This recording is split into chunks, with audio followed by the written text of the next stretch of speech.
So when I first learned about raw living food from Viktoras Kulvinskas, it made perfect, absolute scientific sense.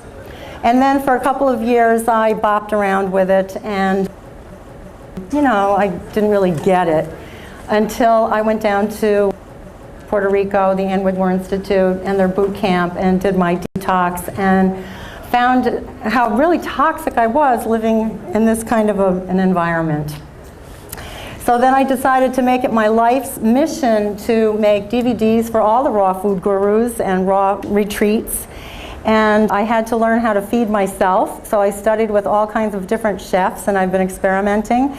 And I have it down now so that my carnivore friends love my food. I'm working on a cookbook. I have my DVD that they said, you must do a DVD because it's so delicious, because I'm a foodie. So these are your handouts, and thank you. And a sign-up sheet, because I'm going to be having classes and raw food mini retreats and raw food potlucks. The first one is July 6th. You're all invited. To really try to teach everyone how to do this lifestyle on a daily basis. So at this time, I would like to ask you guys, how many in the audience are already raw or partially raw? And so now you guys are going to help me write my book that I'm working on with my recipes, and it's how to transition. And so I'm going to just ask, what are the major obstacles on a daily basis, how to actually do this? Anyone? The cultural availability. The availability of organics and sprouts and everything else. Okay, I'm going to teach sprouting in a minute, because it's very simple for pennies and just minutes a day to make your own. And you need nothing except an old almond butter jar, and you go to the health food store or online, buy some seeds, you know, and then here you have beautiful, these are mung bean sprouts, these are lentil sprouts. So when you say it's hard to find these things, you can make your own. And the question of organic versus local, I like to buy from my local farmers because it's a better way to support the planet also. And then I do a produce wash, so you can, to make sure that there are no pesticides still hanging out there. It's on my website, rawfooddvds.com, and it's a solution of baking soda and vinegar and water. So any other questions? The hardest way to do this every day? The time? Okay, time management. You have to plan ahead. So the handout that is going around is how to set up your kitchen, number one, and what to have in your kitchen so that you have your ingredients available, so that you have snacks available that you can go to. If you're passing a bakery, you want to make sure in your man bag or your handbag that you have some flax crackers, kale chips, or even just some nuts that have been soaked overnight, or seeds that have been soaked overnight. So you have a little something to go to. You know, so planning ahead. You had a question over here. Okay, that's another good point, that your friends, when I go out to dinner at a Mexican restaurant, so I love it, it's great, we all go out, and I will order the salad and a side of salsa, not the dressing, but an extra size, well, you know, I like it caliente. And I'll order a guacamole. So I smush all of that together, it's big, it's filling, and then my fingers do the walking, and I'll pull a nacho here and there from my friends. And that's all okay, especially if you're going to be washing it down with a primarily raw food diet. You don't have to be 100% raw. If you have a health challenge, you may want to do that. But on a daily basis, if you're eating tons of raw food, we know you're going to have the slice of whole wheat pizza or whatever, but try to wash it down with a salad. Somebody else had a question.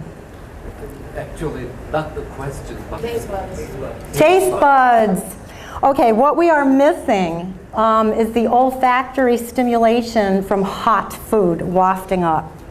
We want, you know, creamy, crunchy, chewy, warm and cold foods because it's boring to eat the same stuff all the time. Our tongues have different spots for sweet, salty, bitter, such as arugula or dandelion greens, sour, such as your dill pickles, although we get that with our sauerkraut or veggie kraut. Astringent would be the taste of vinegar, some apple cider vinegar. Pungent would be your Indian spices, cumin and coriander. And then hot, as I mentioned, I like the caliente, which I happen to have a jalapeno right here so we can kick up Dr. Ann's energy soup. Before we start the food, is there anything else about doing this on a daily basis that's really hard for somebody, for anyone? Yes? Okay, so the weight loss problem when you're 100% raw. And then a lot of times athletes, male athletes in particular, will say to me, I need to bodybuild and stuff. You might have heard Victoria say that he was able to gain weight with extra enzymes, and you want to have more avocados, more fat content, more nuts. Protein, nuts, and also the sprouts. You're going to be getting your adequate amounts of protein. But yes, good coconut oil, flax oil, keep pumpkin seed oil, all of these, and your nuts, make sure that you keep them in the refrigerator because you don't want those precious oils getting rancid. And never cook your oils because it creates free radicals. Even coconut? Do not cook coconut oil. When you're going to have some steamed veggies, which, you know, hey, I do some bok choy, broccoli, carrot, you know, and nowadays they're talking about tomatoes having more lycopene if they're lightly cooked. So you're going to just lightly, a tiny bit of water, lightly steam, and then at the end you're going to put maybe some garlic, well, I steam a little bit of ginger in there too, is okay, and drizzle the oil when it's done cooking. That's the best way to do your oils. Is there one last pressing question about how do you do this every day? Yes? How do you mentally and emotionally deal with that? Okay, he's talking about comfort foods, emotional foods, Any food that you like. and foods that you really love, and how do you stop eating them? Okay, I'm just going to say, you look like a really healthy guy, and you eat pretty raw, right? Some, yeah. Yeah. Well, see how you feel after that meal.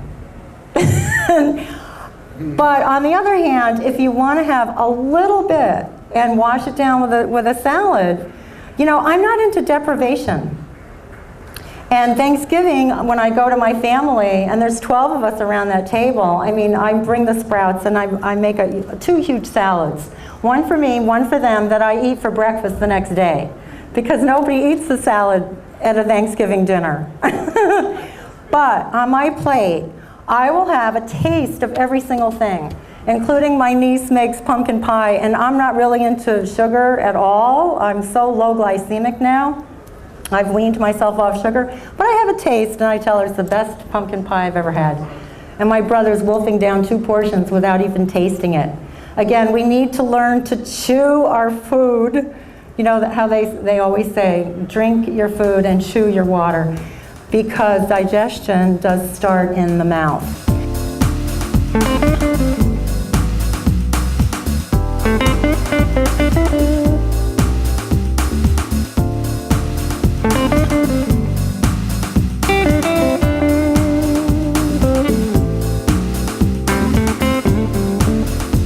So, this is Dr. Ann Wigmore's Energy Soup, and this is how we make it so that we do not oxidize our precious kale, spinach, dark leafy greens. When you buy the beets, make sure they still have the dark leafy greens on the top, because then you know they're fresh, and that's my favorite part to eat anyway, is the dark leafy green part of the beets.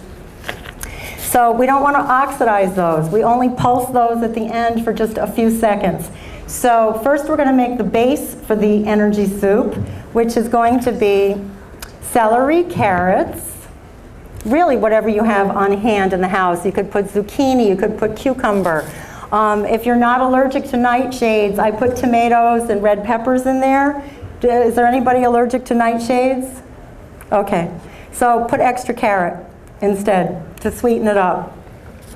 This is a whole lemon because it has the pith and the bioflavonoids. Not just the lemon juice, the whole baby goes in there. I peeled it because it's not organic, and also the peel will make it a little bit bitter. I don't think I'm going to have time to teach sprouting today. I'll teach it tomorrow. I want to start getting the soup. How many of you are sprouting at home? Okay, we're going to get everybody sprouting. That's the other thing with planning ahead. Ooh, and I'm losing my earrings. But that's okay. We'll eat them later. It's still gonna work. Okay, I am putting the lemon in. What we're doing is making the base. Before we add any of the leafy greens, we're making the base. I have some carrot in there. The dish is still going to be low glycemic, even though there's some carrot in there, because there's so much, of the rest of the ingredients. Now some celery is going in, and by the way, you want to use the dark leafy tops of the celery. Still good, all good. Nothing goes to waste with the raw living food diet.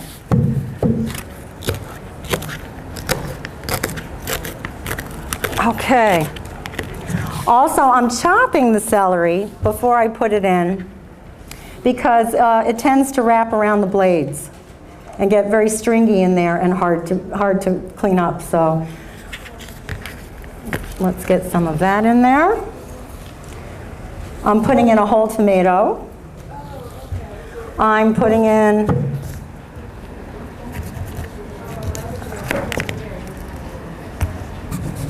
a half of an avocado. What type of a blender are you using? Oh, the blender, this one is on its last legs. It is a Cuisinart, but it's my Expo blender. And my Vitamix at home is very clunky and heavy and hard to bring around. And also, I do like to show people that you can make this. You can really use any blender with ice crush capacity. Vitamix will last longer. These guys burn out. I'd like to pass these around to everyone also after I put them in, because I want you to see how beautiful the little mung bean sprouts are. Tomorrow we'll be making something with the lentil sprouts, but we'll pass both of these around. Yeah, check those guys out. They're just absolutely brimming with life force. When you're eating the sprouts, you're eating your enzymes and exponentially increasing the amount of nutrients.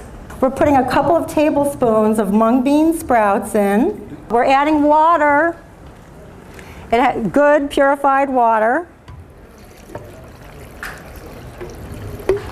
And yeah, this is, whoops, a little more celery, a little bit more carrot. Also now in the base, at this time, you would add your chia seeds or hemp seeds for your omega-3s instead of the avocado. You could also use some nuts, some soaked nuts. So at this time, you're going to put some dulse, so you have minerals. You're going to put, if you want, a little Celtic sea salt if you don't have an issue with high blood pressure. And I don't know about you, but I like my garlic. Now, Dr. Ann Wigmore had a problem with garlic and onions, that they are medicines. They stimulate the taste buds too much and make you eat more. I don't have a problem with it, and garlic, ideally you want to chop it up very finely in advance because the allicin in the garlic needs exposure to the air to really have that allicin working. But, so what do you think, 1 clove or 2? 2, right? My kind of people. And now for the jalapeno. Yes, no, maybe? Yeah. Woohoo! Okay. And margaritas. Yeah. And I'm putting a little Celtic. The jalapeno, do you put the seeds on? Yeah. Be careful of these guys. The seeds are the really strong caliente part. So If you just want the flavor of the jalapeno, you just scrape out the seeds. Be careful, don't put your fingers in your eyes after you do that, because it will burn. But use the green part, and it's nice and spicy. I think I'll put a little more in. We'll put some more of that in. And I am putting the cilantro in now, as well as parsley you would put in now because it's a little bit stringy. The kale, did you put the kale already? Here it goes. Thank you for reminding me. She's got her eye on me. Okay. What's this? This is, you can use dulse or kelp or other sea vegetables because you want to make sure you're getting your iodine. So we're putting a nice healthy blast of that. And I'm going to let her rip.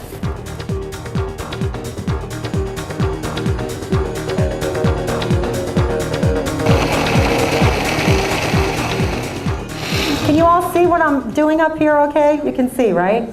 Okay, so this is the base. I'm going to do this in 2 batches because we have a lot of people and I want to make sure you all get to taste it, so hang on.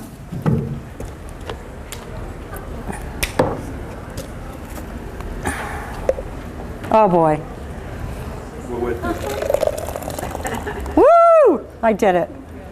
That's about even. Okay. Now I'm putting in some kale. And please know, you can also use the stems. It's all good. It's structured water in the stems. So I'm going to just help the blender along and just cut these a little. And I'm going to put these in. Are these sprouts again? Yeah. I use only good filtered or purified water when I'm making my sprouts. If you use chlorine water, they will not sprout for you. It has to be good water. Okay, now, kale, dark leafy greens every day for your chlorophyll, vitamin K for kale. I always put the kale in because it's tough. Maybe beet greens, also from my garden, dandelion greens and arugula, all of these things, even radish tops, all of that stuff. Anything dark leafy green goes in. And then the very last is I put the spinach because it's a little bit more delicate than the fibrous green. So I'm going to blend up the kale and then put the spinach in. We want to make sure we're not over-oxidizing our greens.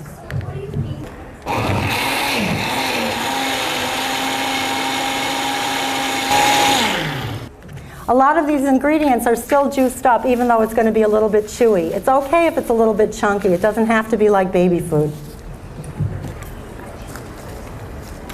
Although if babies were eating this instead of Gerbers, hello, they're going to live forever.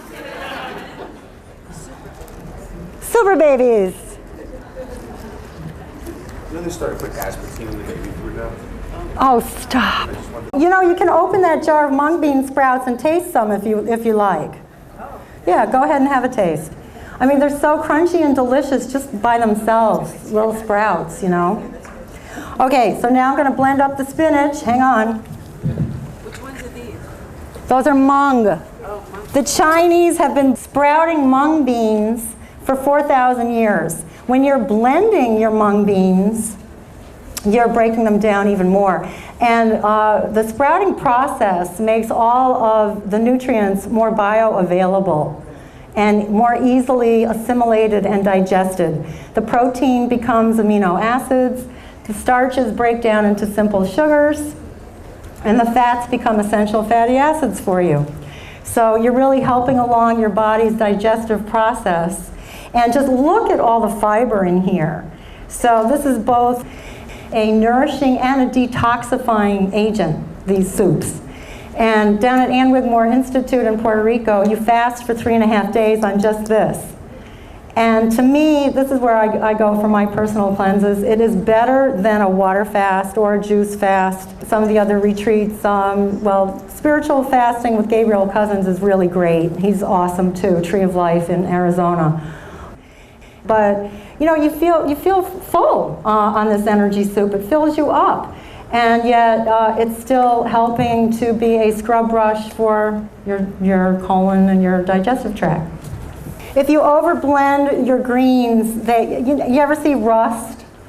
That's iron oxidizing, and it's not so good for you. Again, it creates free radicals. When food is old, you want to eat it fresh. You don't want this to sit around. You want to eat it right away while it's still fresh, because it will sit in the refrigerator and oxidize. Okay, batch number 2, because I want to make sure everybody gets to taste how delicious this is. And do y'all get how easy it is to make this? It's really a no-brainer. Do you think it's a problem to do this every day? No. No. Okay.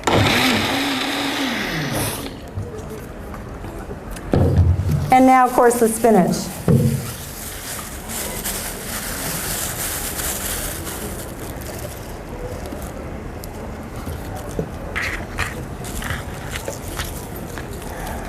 Question while I'm loading spinach? Yes. I want to teach sprouting, but I think I'm going to have to do it tomorrow at 1 o'clock. We got to get this blended up fast. Thank you. Okay. All right. And, I need... I heard that. She said this is delicious. So... You know, maybe, look, I mean, I can wake up in the morning and do garlic and onions. You know, I'm fine with that. But if you can't, you know, have some other kind of smoothie and then have this for dinner or do a fast or a whole blended day sometimes. But, and it's low glycemic.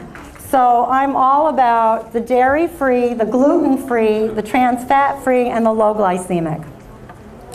And how quickly can we get these out? Oh my gosh. What do you think about nutritional yeast? The question is nutritional yeast. I did a lot of research online about nutritional yeast. And the amount that I put in my kale chips, it's so minimal and they are so delicious. And also nutritional yeast actually is not bad for you. It's not like yeast. It's not like Candida. It has tons of B vitamins, and it's actually good for you. Yeah, and so when I make my cheeses, I put a little bit of that in there. It's yummy. Make sure you're doing your chia seeds, hemp seeds, walnuts, all of that stuff every day for your omega-3s. Okay, how are we doing here? Yes, you can throw it. You can throw it in your soup. I recommend you put all. See, this is better than a vitamin pill. What we have here is a complete meal in a blender. And I just don't believe in pills and bottles. You got a lot of enzymes right here, a lot of super nutrition right here. Also, the recipe for what I just made, if you want to take notes, it's also at my website. You just click a link and you can watch me make it.